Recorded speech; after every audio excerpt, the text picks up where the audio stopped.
Acey Qadr. Qadr. Qadr. Qadr. Qadr. Qadr. Qadr. Qadr. Qadr. Qadr. Qadr. Yeah, I guess. A star? Star? A star? A star. Qadr. Qadr. A star.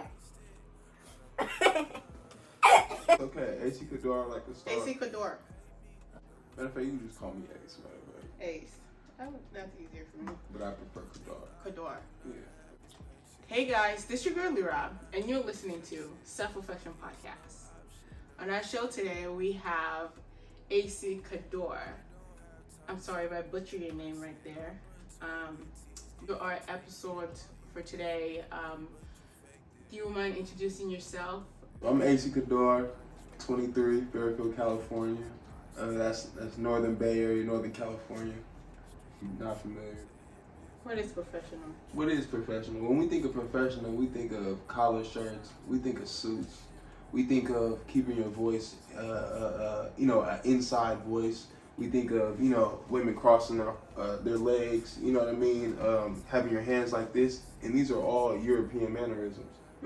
Clothing, you know what I mean? Not to be too loud or things like that. These are all European ideologies. What's classy? What's manners? When you sit at a table and they tell you to put your fork and your spoon and your knife on the right side, what is that? Who said that? Well, that's society. That's society, but who's society? Us. Who's us? The people. Are the people? Are we one people?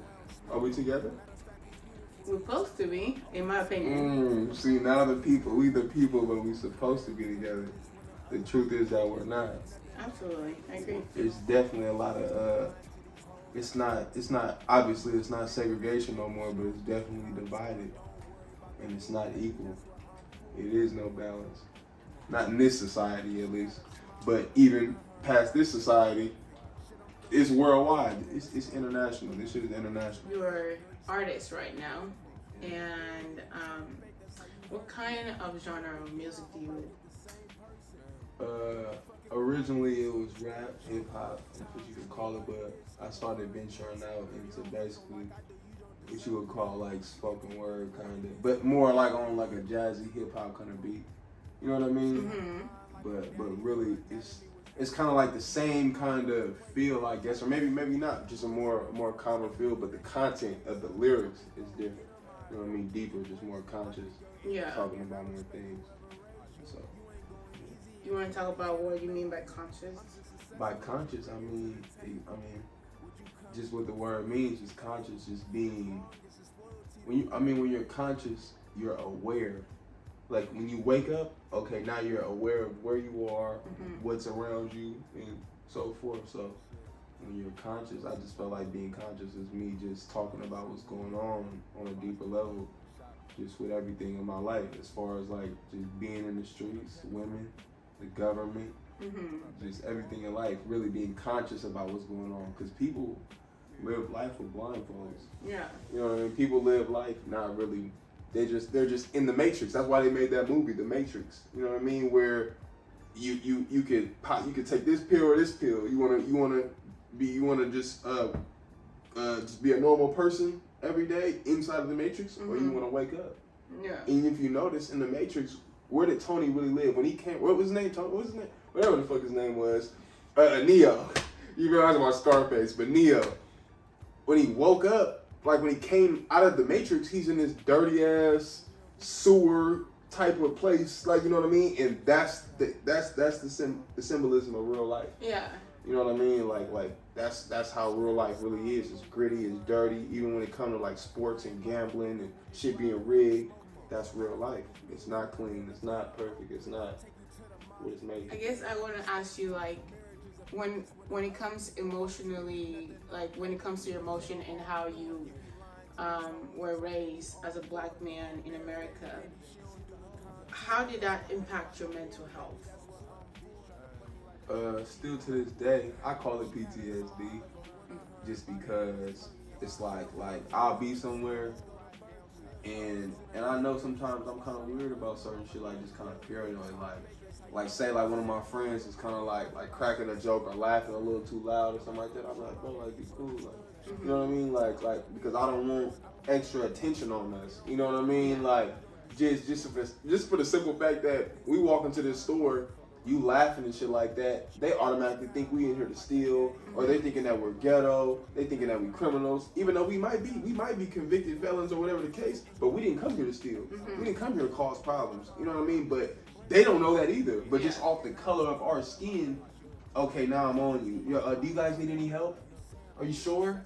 Are you sure? There's all the employees. Do you guys need any help? You know what I mean? It's just shit like that. Like I'm just always like that, or like you know, just in the car with a woman who's not black, and she feels like she can just do anything behind this wheel because she doesn't have to deal with the same type of consequences as a black person. You feel me? Like I have to tell her, like, you know what I mean? Like, you're not black, so I know you live in a different world. But when they pull this car, if they pulled this car over and they seen a black man behind this wheel, we're gonna go through two different interactions. Yeah. So that's kind of like that's my spiel on that. Like that's just how life goes. That's just what it is. So how you been coping with those like PTSDs of yours? How do I cope with that? I just accept it. Like I accept it as best as I can, even though I hate it. Yeah. But aside from that, I want to leave. I mean, I don't want to be a part of this country or anything like that. I don't want to feel me. Fuck the U.S. So that's how I feel. I'm gonna fuck the States. Fuck anything with European influence. You know, this is just a big ass European settlement.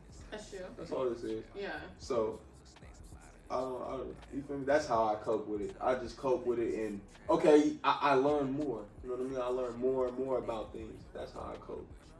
Just even though ignorance is bliss, you know, a person who just living their regular life, not really caring about shit, that's actually a safe place to stay mentally.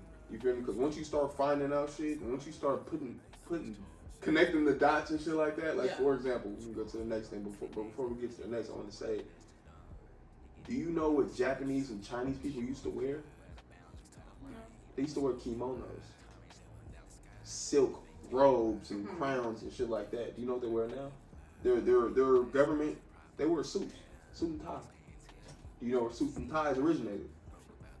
Europe. Why? Why do they wear these things? It's colonization. It's not just a modern thing. Oh, it's 1950, so we all gotta wear suits now. That's not the case. It's okay. Well, this is professional now. I'm gonna put on this suit and tie so I can be accepted by this person, so we can engage in trade. So they'll look at us differently. Oh, who don't you like? You don't like black people? You don't like them either. And whose fault is that? It seems like your idea is like blaming a certain group of people here. It definitely is, but it's not about the race. I like how you said group of people. It's not the race of people, because I don't believe all white people are bad or all European people are bad. Yeah. But it's definitely a group of people, and that's a deeper question. That's a deeper topic, that this group of people have done this, and it's all very intricate and intentional. And why do you think the general population seems to accept all these ideals from this very tiny group of people? What choice do they really have? If I wake up today, and I like to speak in realistic terms. You feel me? If I wake up today and I say, I don't want to go to work today, what's gonna happen to me? You're gonna get fired. Okay, let's say I don't have a job. I have to go get a job, but I don't want to work. What am I gonna do? Nothing. Okay, nothing. What's gonna happen to me when I do nothing? Now I'm homeless. I'm sleeping on the street. I'm sleeping here. And the coldest part is that the natural, like before civilization, all of this, these working 9 to 5s and doing and fitting into this society to actually sustain yourself. What will we do? You didn't have to go to the grocery store. You can go get a mango off of a tree. You know what I mean? You can go get water from the river. You can do all these things. Nowadays, what does it take to get to a river? What does it take to get to you can't even go pick a fruit off of a tree that's somebody's backyard. Now you're trespassing. Yeah. You literally have to work. That's what I'm trying to say. You have to go work this job. Well, I feel like when it comes to like the separation, it's a little bit different from like people here in the United States and people back home, from especially where I came from. Because when I was in Cameroon, I knew my neighbors. My neighbors knew me. Everybody in the we call it the quartier. Like you know everyone. Yeah. But when I moved here, for example, I don't know my neighbors. Right. Like, you know. Right. So because of how Black people have been in this country, I think that's what makes it so challenging to feel like we can stand out in a different way. We can put our own culture out there and, borrow sugar from our neighbors. Mm-hmm. Like down in Mississippi, maybe 50 years ago, they did that stuff. Right. But today they don't do it. Right. Because they have accepted the European style of living. Exactly. But I think it's our responsibility as Black people, as African Americans, to change that type of culture, to change that idea of like, I can't go to my neighbor's house and borrow salt or sugar or whatever. I would agree with that, but at the same time, it's not just about Black people.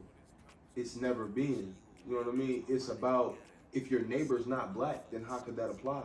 It needs to be that when I go and knock on this white person's door, how is he gonna look at me? How is he gonna perceive me?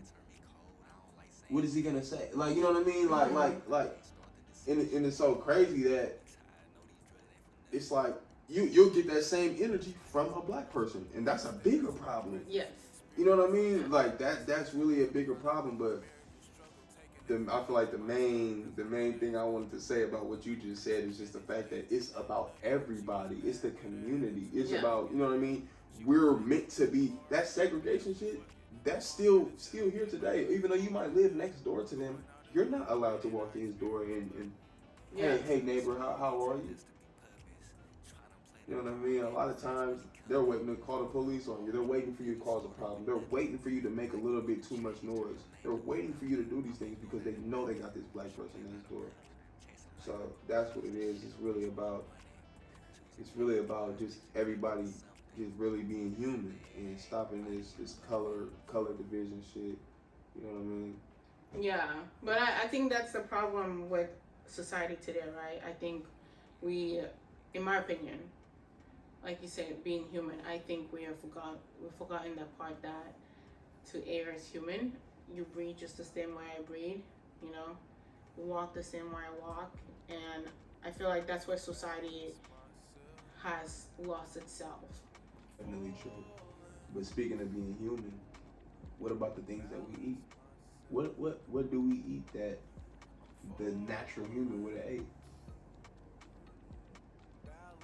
What do we eat that natural human would have ate? I think humans have always been eating animals. We always ate animals. We ate plants. We ate berries. The caveman would eat raw meat. I do a lot of research, right? Like I really watch a lot of documentaries. I read a lot of books, and really the real natural human meat was one of the rare things on your diet. Like they ate meat, but the real thing, that's why they call them hunter-gatherers. They gathered way more than they hunted.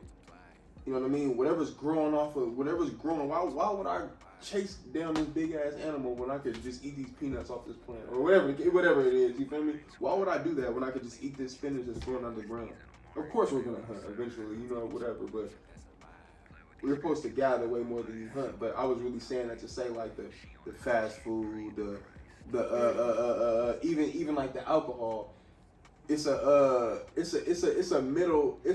Central American country, right? I watched a documentary and they make some type of natural beer, but even that, the alcohol content is low. You know what I mean? It's not like what we drinking now, 40% alcohol, whatever the case may be. None of this shit is really good for us.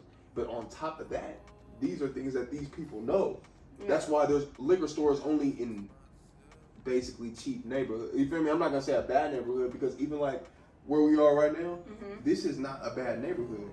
But would Bill Gates live here on this street? No. That's why it's a liquor store right here. If this was a neighborhood that Bill Gates would want to live in, it wouldn't be a liquor store right here. And there's another one on the other block. I just looked on the maps. So what I'm saying is, that's why these things are here. Feel me? These fast food, these liquor stores, it's all poison. It's for the common folk to indulge in. You go to the suburbs, what is it? Nothing but houses. Maybe it's a grocery store somewhere close by. But if you go to a real suburb, it's nothing but houses. Because everything that they need is in the house. When we're here, all these stores are close by because people here are basically going without or just enough. That's true. Good point. That's how I feel about society, the modern society today, as far as being human. Like, they say you are what you eat. A lot of this shit is crazy. Like, being human, a real human. Humans aren't meant to be obese. Yeah. Humans are not meant to be obese. We're supposed to be walking, running, drinking hella water. You know what I mean? Whatever the case may be. We far from humans these days. You walk into a living room, everybody's on their phone. When I walked into here, I seen two ladies, not together. And mind you, I got my phone glowing in my hand. It's dark outside. I got my phone glowing in my hand, and I look at them and I see two glowing squares. So why everybody has this phone in their hand? That's not human. That's because, that's true. I definitely do agree. Like, phones are very addicting, and they know, like, they know that. That's why they give it to us. Definitely true. So we're gonna bring it back to you. Have you come across any, or have you encountered any, like, I want to say altercation with the law? Definitely. And how was that for you? How was that for me? I say, okay, it would be what you would think it would be for a black man, but at the same time, like I said, from this tall, I was raised to act a certain type of way to basically be under the radar or even lessen the consequences or things like that. And what you do, and even though I keep my dignity as a man, but at the same time, I'm not arguing with no police. I'm not arguing with no police. I'm not resisting arrest. If I run, I run. But if I don't, I'm not resisting arrest. I'm not being wild and fuck you, pig, and all this weird shit. So all my altercations, I got caught. I went to jail. You know what I mean? When I'm in jail, the motherfucking COs, what? They on some racist bullshit or treat a motherfucker different. Maybe that's just that. That's what we go through. That's what we endure. But say as a black man, I had a good experience because I got a head on my shoulders. I'm not giving nobody no extra reasons to slam me up against no wall or no weird shit like that. So I'm going through the average shit that the average black man will go through. So you had to sidestep just not to get your head slammed against the wall. Definitely. Feel me? And I didn't went through shit where, when they're taking you out of the car, when they take you out of the car, they do it in a way where you can't really be balanced. So let you slip or let you have to put your arm up to what are you doing? What are you doing? I'm talking about I got my legs separated, talking about damn near into a split, slammed up against the car, all this weird ass shit. So, that's what happens though. But my interaction with police, like when I think about that type of shit, I really feel like the biggest thing that I think about when I think about my experiences with law enforcement is this shit was supposed to happen in their book. You know what I mean? Systemically, I'm a stereotype. Yeah. I realize that I'm a stereotype. The shit that I did in the streets growing up and where I ended up being in jail and all this weird shit, even me rapping. Why the fuck I didn't play the saxophone? Why didn't I play the drums or something? I turned into a rapper. Rapping from this high though. You know what I mean? This is a cultural, systemic thing. Africans don't rap. They hit drums and dance and sing around music and shit like that. It's not a rap because rapping is not just you speaking words on beat. It's a cultural kind of thing. Yeah. You're talking, you know what I mean? So that's what I'm saying. All this shit, it's systemic. It's a pattern. I want to ask you, a little personal question. How do you feel about being dragged around by police officers when you're getting out of the car, being kicked, being as a person, as a man, as a being? How does that make you feel? I felt what I was, and that was less than. I understood that the shit that was happening to me was out of my control. I understood that I was just one more. The shit that we see in these movies about police brutality, the shit we see on the news, I understood that I was just one dot on the, when they show the United States, like, oh, these are the crimes that have been happening over the United States. Say that's police brutality, right? I'm just one of those dots. So it's not even, so the shit that's happening to me is not even special. It's not nothing to cry about. It's not nothing to do none of that shit about. For what? I'm gonna go do a march. I'm gonna go join the march. What the fuck is that? What is that gonna do? Excuse my language. What is it gonna do? Yeah. You're marching and telling these people we want reform, we want justice, but for what? What the fuck is that gonna do? When they're coming out because you got too close to the Capitol building, they're gonna come out and slam you on your neck too for getting too close. You know what drives me crazy right now, and is the fact that that's so normal. You know what I'm saying? Like, you were abused in a certain way and you have just accepted it.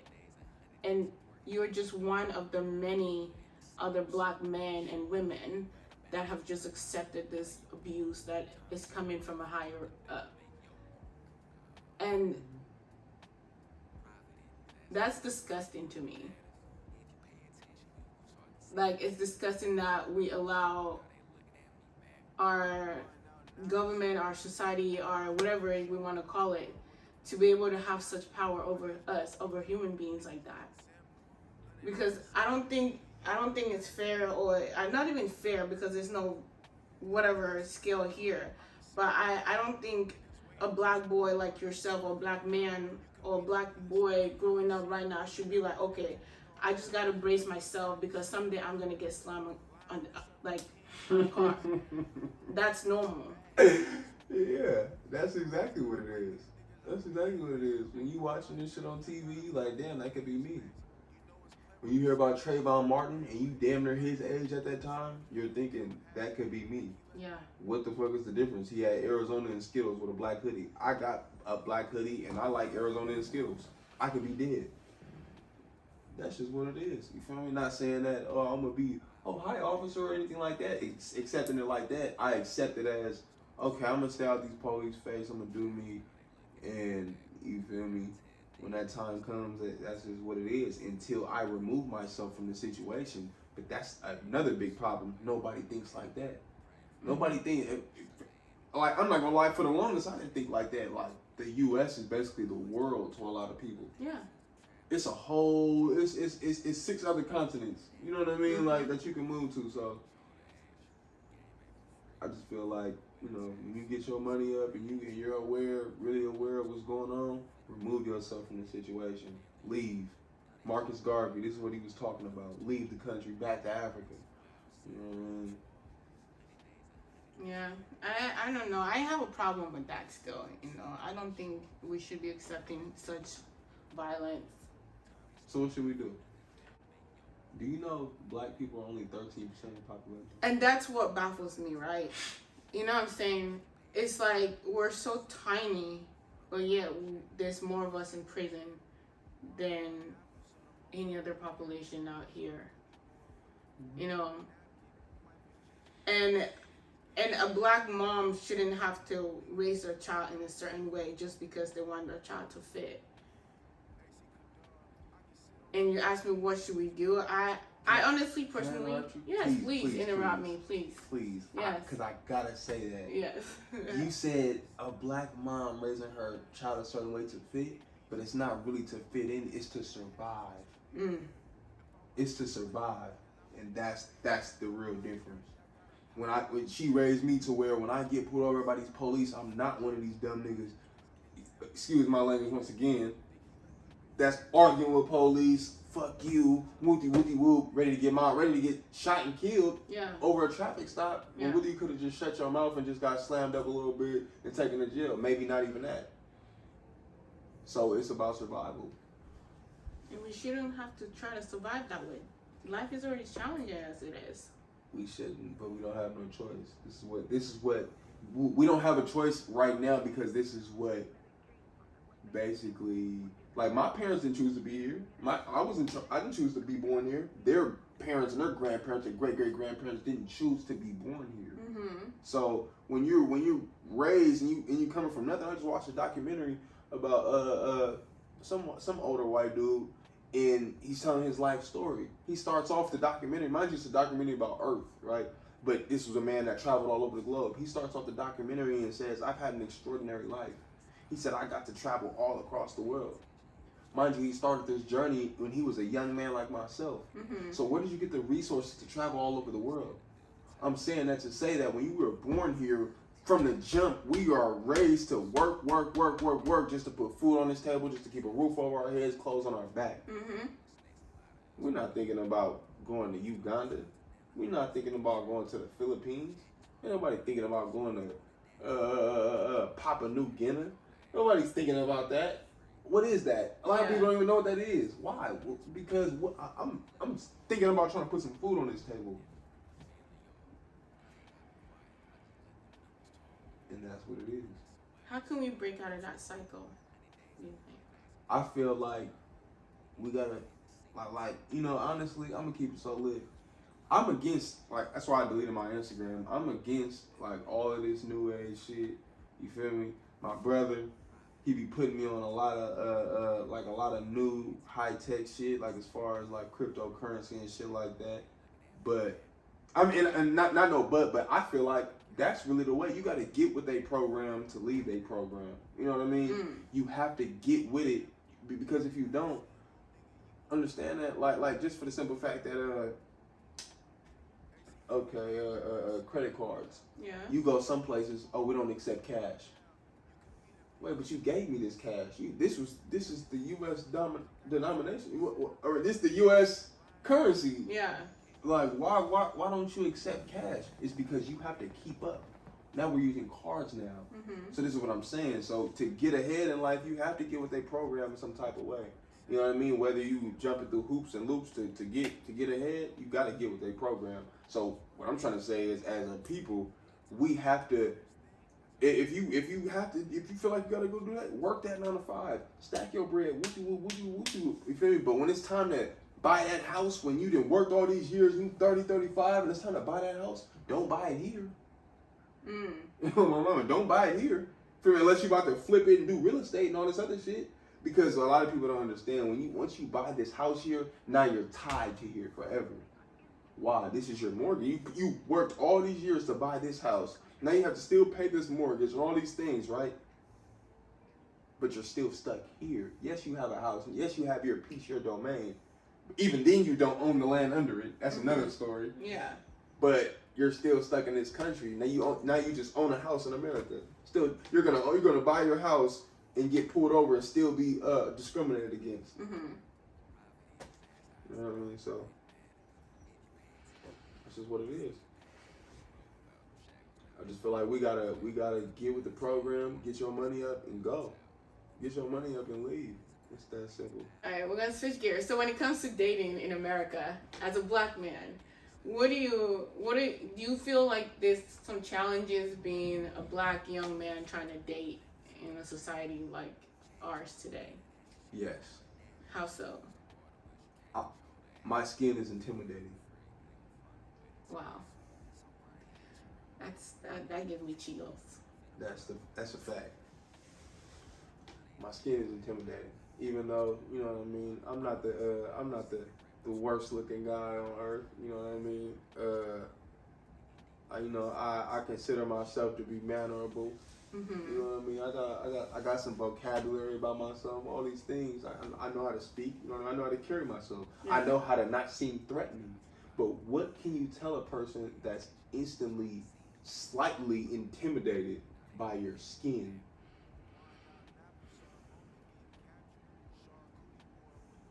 Yeah. You feel me? And even if they're not, or maybe if they even want to, endeavor with you, or have something to do with you, they're still thinking about what would my dad think if I brought this person home? What would my family think? What would my friends think if I brought this person home?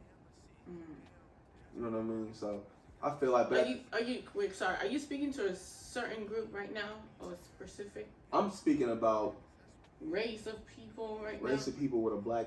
I'm not talking about on their side, because even a black woman. Look, okay, even a black woman that's raised in a black family, and her dad tells her that he wants her to date black men, he's gonna be skeptical when she bring me home. Why? Because of where I'm from, what I look like. What do I look like to you? Just keep it lit. A black man with I don't know. You got.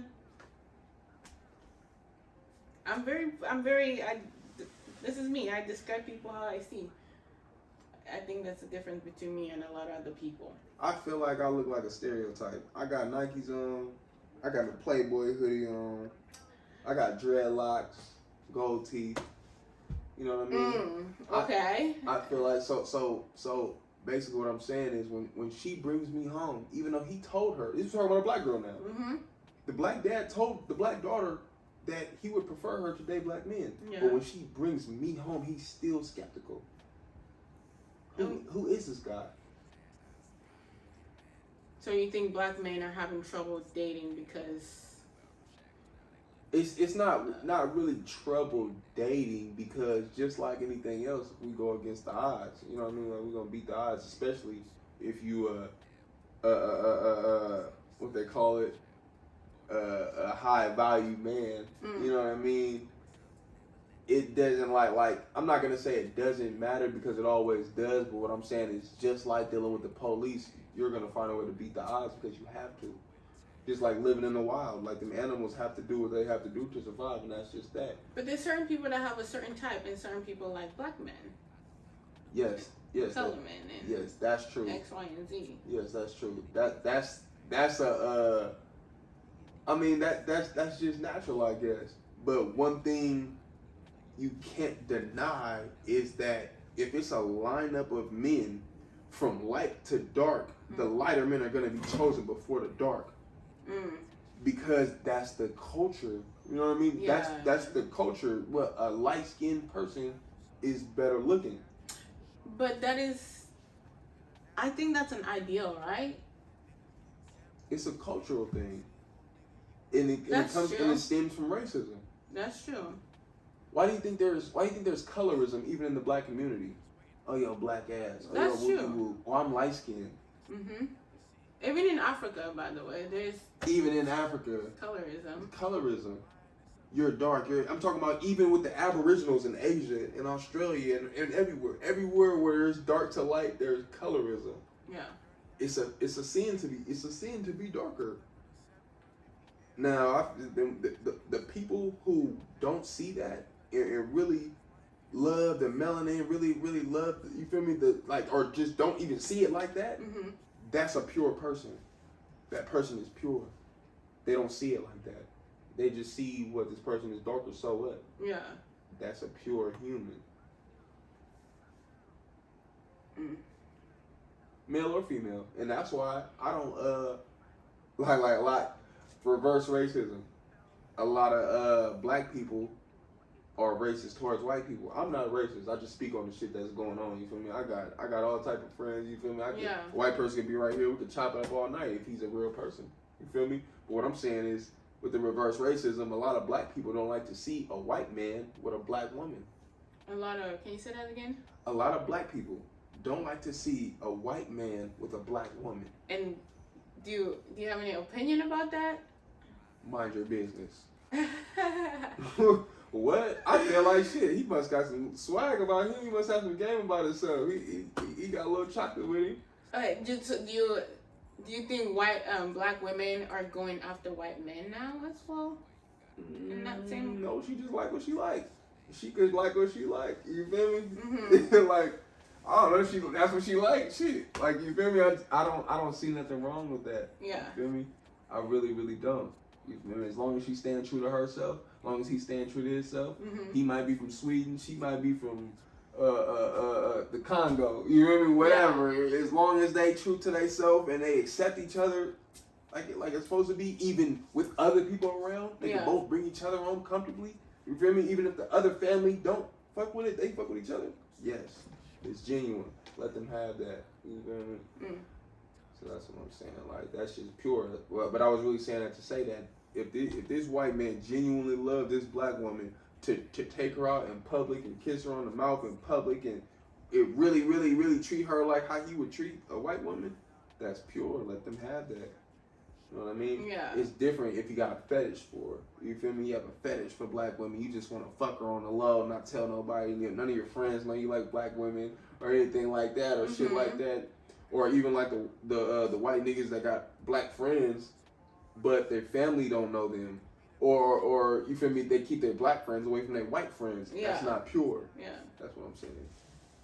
And that's true. That's some real stuff that goes on here. Sure. All right. So let's talk about your music. Okay. What was the last music you dropped, and how can people find your music? I'm glad you asked that, because I definitely deleted my Instagram. So the last thing I put out was called New Pain, under the Acey Qadr name, because before that I was EPA's. For my street name is East Pacific. I just did that to distinguish myself, because I was just Ace at first. But anyways, though, the New Pain, that's the most recent project I dropped. You can find that on everything. New Pain, Acey Qadr, ACEY space QADR. That's on all streaming platforms: Spotify, Apple Music, everything. Yeah. YouTube. But you can find my new music on my YouTube page under Acey Qadr. All the platforms, all the streaming platforms. I'm not on Instagram. I got a TikTok. That's the only thing I got still. But that's pretty much that. And I do make clothes too. East Pacific Clothing.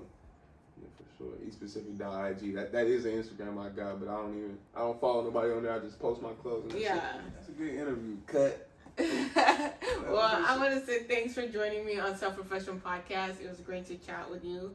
Hopefully we can run this back some other time. And thank you guys for listening. Thank you guys for watching. You can catch Self-Reflection Podcast every other Sunday. Thank you again for being on Self-Reflection Podcast. Until next time, y'all, this is your girl Lira, and you're listening to Self-Reflection Podcast. It's a pleasure.